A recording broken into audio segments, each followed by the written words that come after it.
इमाम हुसैन इब्न अली अलैहिस्सलाम का जन्म 3 शाबान 4 हिजरी लगभग 18626 ईस्वी को मदीना में हुआ था। आप पैगंबर मोहम्मद मुस्तफ़ा सल्लल्लाहु अलैहि वसल्लम के नवासे थे। आपके पिता हजरत अली इब्न अबी तालिब अलैहिस्सलाम थे, जो पहले इमाम और चौथे खलीफा थे। आपकी माँ हजरत फातिमा ज़हरा सलामुल्लाह अलैहा थीं, जो रसूलुल्लाह की प्यारी बेटी थीं। आप इस्लामी इतिहास के सबसे पवित्र घराने अहले बैत के चमकते सितारे थे।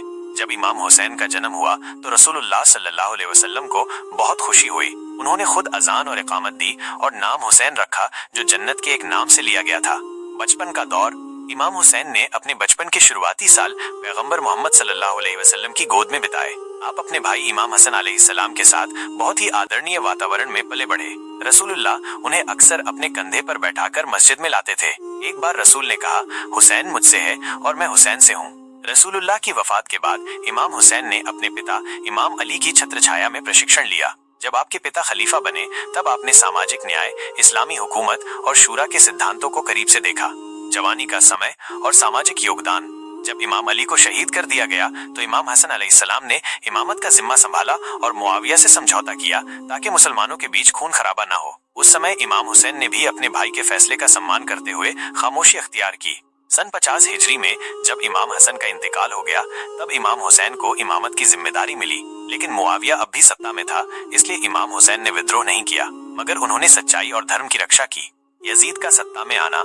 सन 60 हिजरी में मुआविया की मौत के बाद उसका बेटा यजीद खलीफा बना। यजीद एक जालिम, शराबी, भ्रष्ट और बेदीन व्यक्ति था। उसने इमाम हुसैन से बैत, निष्ठा की शपथ लेने की मांग की, लेकिन इमाम हुसैन ने साफ इनकार कर दिया, क्योंकि बैत का मतलब इस्लाम को भ्रष्टाचार के हवाले करना होता। इमाम हुसैन ने कहा, मुझ जैसा व्यक्ति यजीद जैसे शख्स की बैत नहीं कर सकता। मदीना से कूफा तक का सफर।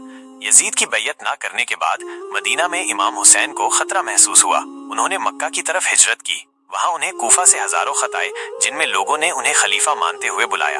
इमाम ने कूफा जाने का इरादा किया और अपने भाई हजरत मुस्लिम इब्न अकील को पहले ही भेजा ताकि वहां के हालात देख सकें। शुरू में कूफा वालों ने साथ दिया, लेकिन यजीद ने वहां अपना गवर्नर उबैदुल्लाह इब्न जियाद भेजा, जिसने मुस्लिम को शहीद करवा दिया और लोगों को डरा धमकाकर चुप करा दिया।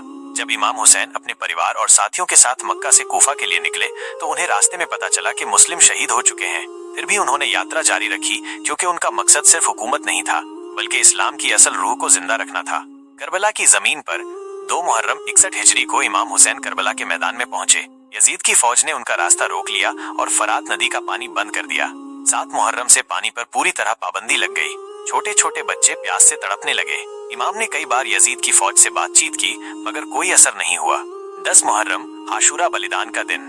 10 मुहर्रम 61 हिजरी की सुबह इमाम हुसैन ने अपने साथियों को आजादी दी कि जो चाहे चले जाएं, मगर उनके 72 सच्चे साथी वहीं डटे रहे।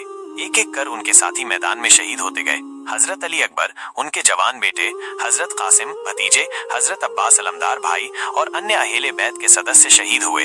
आखिर में इमाम हुसैन ने खुद मैदान में उतरकर अद्भुत बहादुरी दिखाई, मगर वे भी शहीद कर दिए गए। उनका सिर काटकर यजीद के दरबार में भेजा गया। शहादत के बाद इमाम हुसैन की शहादत के बाद उनके परिवार को कैदी बनाकर कूफा और फिर दमिश्क ले जाया गया, मगर उनकी बहन हजरत ज़ैनब सलामुल्लाह अलैहा ने यजीद के दरबार में बहादुरी से इस्लाम की सच्चाई को बयान किया।